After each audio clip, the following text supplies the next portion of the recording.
Did you know that there was a goalkeeper who was too short to play football, but still became one of the greatest of his time? This is Jorgecampos, and despite standing at only 5'6" tall, he became so good that FIFA had to change the rules of the sport just to stop him. That was not an easy ball to put away. And he's only one of the 6 most unbelievable players I have to show you, like the goalkeeper who played pro despite going blind, the plane crash survivor who won the ballondor, and even the certified madman who became a football legend. Being a goalkeeper requires complete focus, but what if your mind is telling you something else? Like you need to pick up a random rock, and no matter how much you try to ignore it, your heart starts pounding, your chest tightens, and you suddenly feel like you can't breathe. That's how goalkeeper Tim Howard felt growing up. He was diagnosed with tourettes and OCD, which made it incredibly hard to focus. But something strange happened whenever the ball came near him. Everything else disappeared. A doctor once told his mom, "Kids like yours sometimes have gifts." So Howard trained obsessively, visualizing greatness, until the US national team pulled him into their Olympic program. His big break came at Manchester United, but a last-minute mistake versus Mourinho's Porto in the Champions League shattered his confidence. Most players never recover from that. Howard did. He rebuilt himself at Everton, 400+ appearances, became a club legend, was even nicknamed the Secretary of Defense, and he eventually went on to the World Cups. 2010 in a man of the match versus England, 2014 record-breaking 16 saves versus Belgium, the greatest shot-stopping performance in the tournament's history. In 2024, he entered the US Soccer Hall of Fame. Today, he inspires millions with tourettes, proving that limitations can become superpowers. But if Howard's journey feels unbelievable, wait until you meet the midfielder who had to play football while going blind.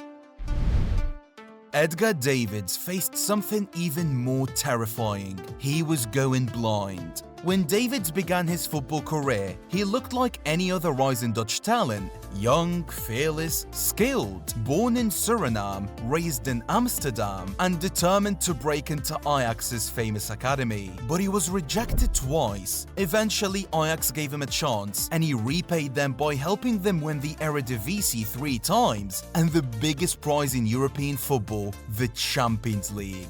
But the same year he reached the top, everything changed. A head injury triggered a degenerative condition that would follow him for years. Glaucoma, damage to the optic nerve that slowly blinds you. Davids moved to Italy, starring for AC Milan and Juventus, but his vision began to dim. Shadows, blurred edges, a sense that the world around him was fading.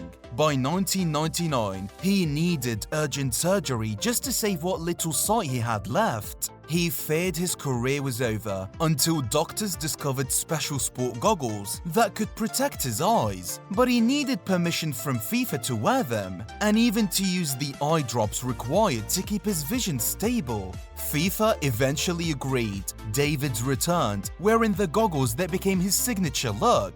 But it wasn't easy. The lenses steamed up, they slid around, they distorted depth, and opponents even mocked him. Dutch teammate Jaap Stam joked, "We're playing football, not going skiing."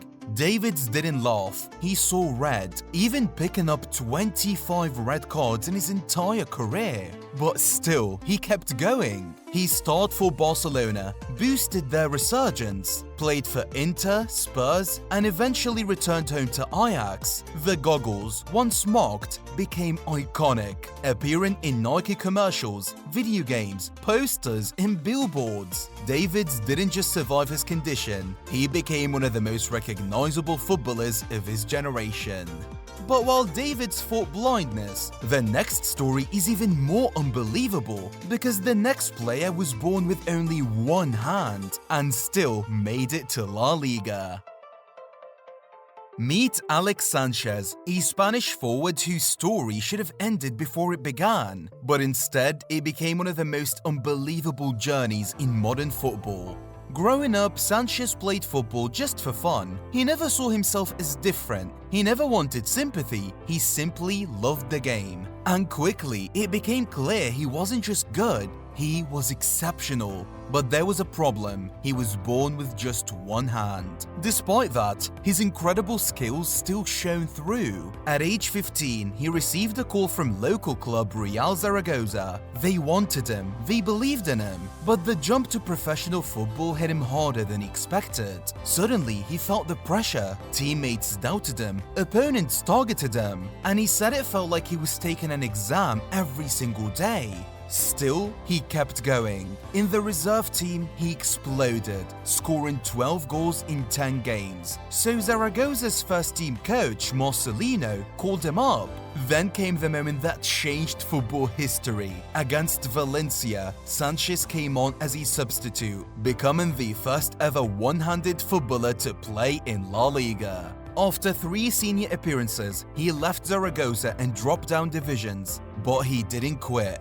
He moved to Australia, joined Sydney Olympic, and rediscovered himself. 34 goals in 44 games. Years later, he made one final bold move at the age of 34, signing for Gokulam Kerala in India. He finished as the league's top scorer with 19 goals, proving that even with one hand, he conquered not just one, but 2 professional leagues. Alex Sanchez proved that having one hand couldn't stop him, but Sebastian Haller faced something far more terrifying, something that should have ended not just his career, but his life. Just days after completing a dream move to Borussia Dortmund, Haller felt a strange pain in his stomach. He had felt it before while training with the Ivory Coast, but he assumed it was nothing, a simple stomachache. He took painkillers, tried to push through training, but it only got worse. So he went for tests. Blood work, ultrasounds, then MRI. The doctors returned with the news no athlete should ever hear. He had a testicular tumor. He had cancer. Haller later said he knew instantly something really serious is happening. What followed were some of the darkest months of his life. 2 surgeries, 4 brutal rounds of chemotherapy, hair loss, constant nausea, stabbing stomach pains. But the hardest part wasn't the pain, it was looking at his kids, watching them see their father change. The entire football world rallied behind him. Messages of support flooded in from players, clubs, and fans around the globe. And after months of treatment, Haller was finally cleared to return. His comeback wasn't quiet. In his first match back, a winter friendly, he played cautiously, but then 3 days later, he erupted. A hat-trick in 8 minutes against Basel, a statement that the nightmare didn't break him, it sharpened him. He finished the season with 9 league goals, helping Dortmund fight for the title. And then came 2023, the African Cup of Nations. Ivory Coast on home soil, pressure at maximum. Haller scored the winning goal in the semi-final. A few days later, he lifted the trophy as a national hero. A cancer patient who beat death and then conquered Africa.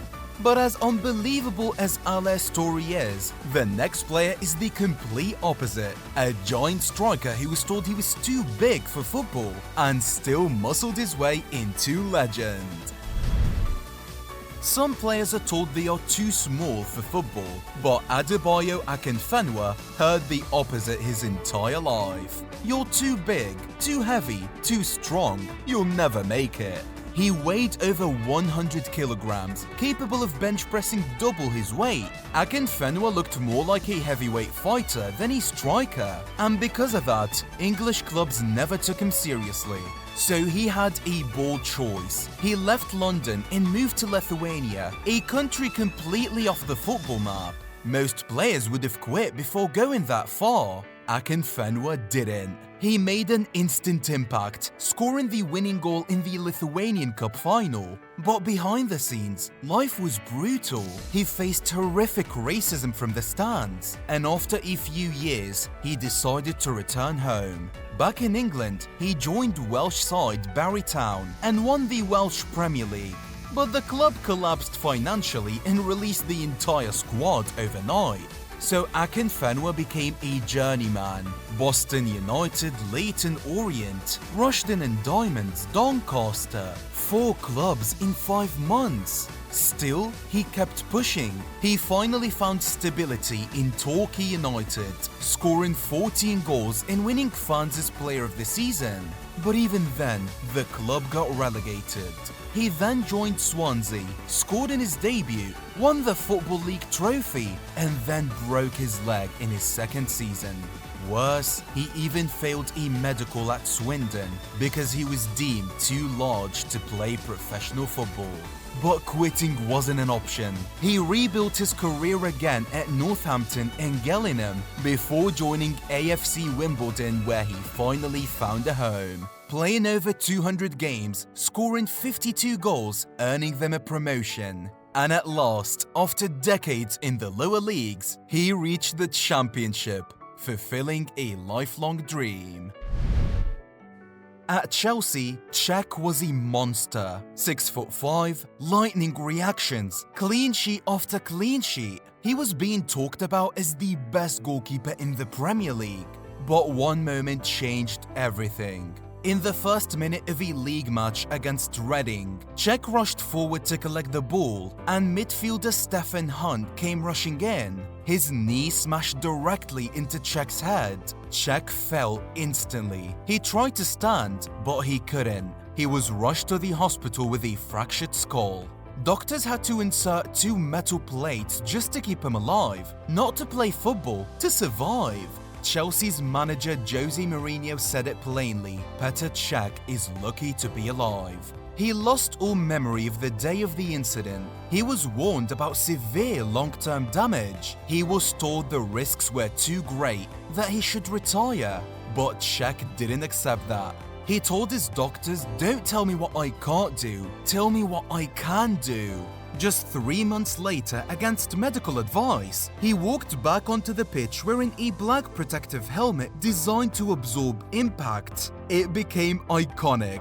He looked different, but played the same, starting with 8 clean sheets in a row, another Golden Glove, Champions League nights, record after record. He even played 4 more seasons at Arsenal. And after retiring from football, he switched sports entirely and became a professional ice hockey player. Through everything, he never suffered another dangerous collision. He survived a career-ending injury and then had an even greater career afterwards. Football has produced legends, but these players, they were something else entirely. Every one of them was told you can't. Every one of them proved the world wrong. Because football isn't just a game played with your feet, it's a game played with your heart, your will, your refusal to quit when everything around you says you should. And that's why these footballers aren't just unbelievable, they're unforgettable. If you enjoyed this video, make sure you're subscribed, because the stories only get crazier from here.